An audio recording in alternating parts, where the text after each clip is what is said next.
Namaste, ladies and gentlemen. In the last session in the serial of Profit Leadership, we discussed about the enterprise and what is meant by entrepreneur. Subsequently, we also saw that an enterprise is intended to make profit and also satisfy all its stakeholders. Let us continue the discussion further. All organizations, without any exception, when they are being designed on the drawing board, there are certain kind of expected profit. And we saw in the last session that it is called an entitlement profit. When you say entitlement profit, it is confirmed that that much of money the company is supposed to make in order to satisfy its own stakeholders.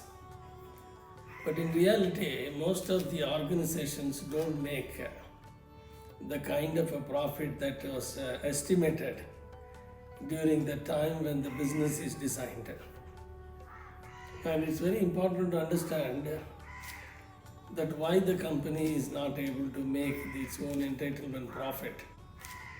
So when the organization starts functioning, for example, most of the organizations are started by an entrepreneur who probably took the risk of starting the business. As an example of the Ford Motor Company we saw. So the business is set up with a particular assumption or a particular business model, and then the number of people are employed based on the way in which the organization structures are decided, and the various equipments are purchased, and then the entrepreneur invests a lot of money in creating the capital equipments, the basic infrastructure of the factory and so on and so forth.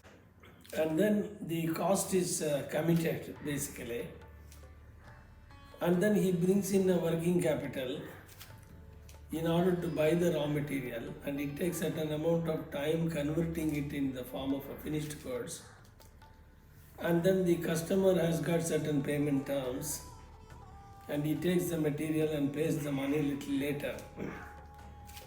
But the organization has to continue to buy the material and produce its own goods. So with the result, there is a requirement of the working capital for running the business over a period of time. So in other words, there is a commitment of financial resources, there is a commitment for the rest of the infrastructure, leading to a certain amount of fixed cost which needs to be incurred whether the company is making money or not. With the result, whatever that has been put in the drawing board as a business design and the actual business when it starts functioning, there is a significant amount of difference. With the result, the cost estimated during the time of the business design and the actual cost that is incurred is always, there is a big difference. In other words, the actual cost is much higher than the estimated cost during the time of the project that is being designed.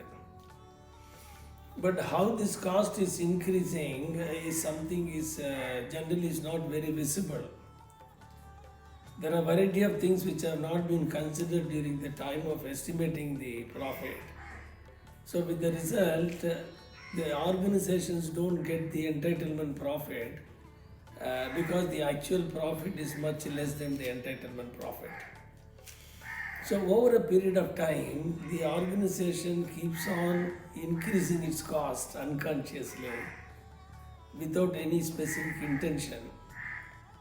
And then the cost is increasing, but the selling price cannot be increased for a variety of reasons, which we will see later. With the result, the profit starts getting eroded. So when the profit starts getting eroded, the estimated return on investment is also coming down. So the return on investment is a very critical aspect of any business, which is decided by the profitability. If the profits are coming down, the return on investment comes down. So progressively the business is unattractive and becomes unviable. So in order to understand the actual cost creep, you may like to call it, the cost keeps on creeping into the system due to variety of reasons. So going forward, we will investigate what are the reasons the cost is creeping into the system, and whether they are avoidable or unavoidable is something is what we are going to investigate in the context of profit leadership.